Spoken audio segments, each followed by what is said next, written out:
Mugamba mutya mmwe mwenna abali ku channel yaffe eyitibwa Kyayiti YouTube channel yaffe. Kyembasaba mugende mu maaso n'ogyegattako, kigenda kuba kirungi nnyo. N'ekirala likinga video. Nnaku olwaleero njagadde mbabulire ku ddagala erigenda obbayamba okubeera nga musala omugejjo ng'oli munene, ng'olubuto lukususseeko ng'oyagala okulusala. Njagadde mbawe ku ddagala. Njagala ofune eddagala lino ligenda kuba likuyambira ddala nnyo okusala omugejjo, okukola figure.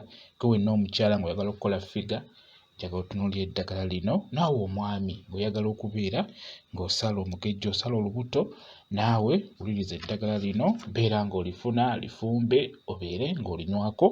Ligenda kuba likuyamba. Okusookera ddala nga sinnaba balagirira ddagala, ekisookera ddala nkusaba obeere ng'okola exercise oba kola kye bayita dduyiro.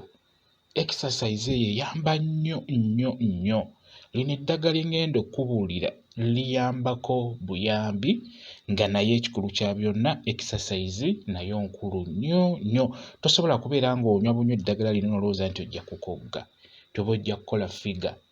Ng'oyagala okukola figure entuufu, ggwe omukyala, omwana omuwala, nga figure ekudduseeko, omubiri gukugezeeko, olubuto lugeze, ng'ekiwato kyegasse ne waggulu nga tosobola kumanya nti olina ekiwato, nga wali oyawudde bulungi nnyo naye ate kati olaba wagasse. Njagala okozesa eddagala lino osobole okwawula ekiwato kibeere kiwato, n'akabina kabeere kabina, n'olubuto waggulu lubeere lubuto.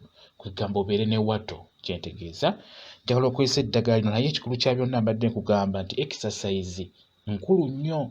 Osobola okubeera ng'odda mu nnyumba yo oba mu luggya, beera ng'obuukabuuka, oddukadduka, kigenda kuba kikuyamba. Oba osobola okufuna omugwa n'obeera ng'ogubuuka, ng'oyagala okukakasa nti oli muzito, nti oba oli munene tokyesobola, funa omugwa ogwo ogubuuke nga bw'olaba oyo muto wange bw'agubuuka.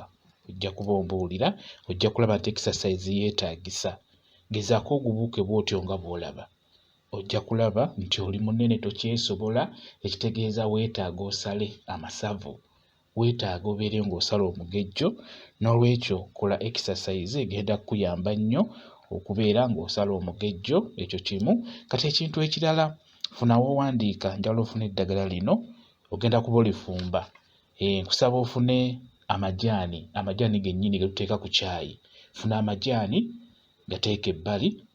Ofune enniimu nazo ziteeke ebbali. Funa galiki naye muteeke ebbali. Funa ebikoola by'amapeera ebyo nabyo biteeke ebbali. Ofune n'entangawuuzi. Kati nga bwe mbikugambye byonna ebyo biteeke mu seffuliya.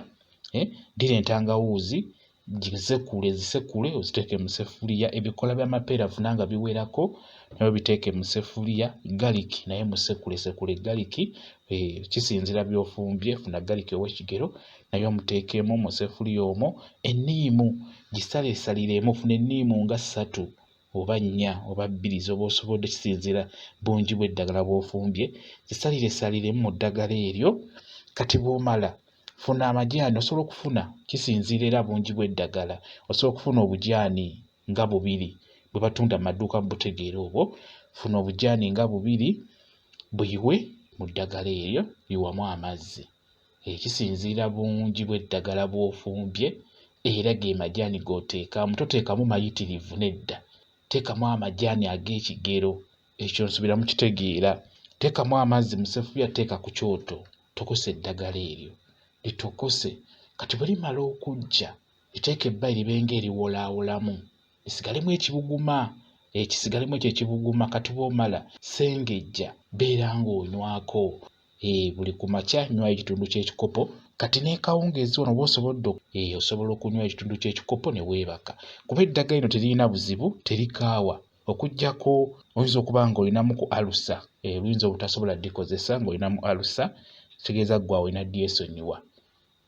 Kati ggwe alina alusa, obeera oteekeddwa kukola bukozi exercise. Kola exercise.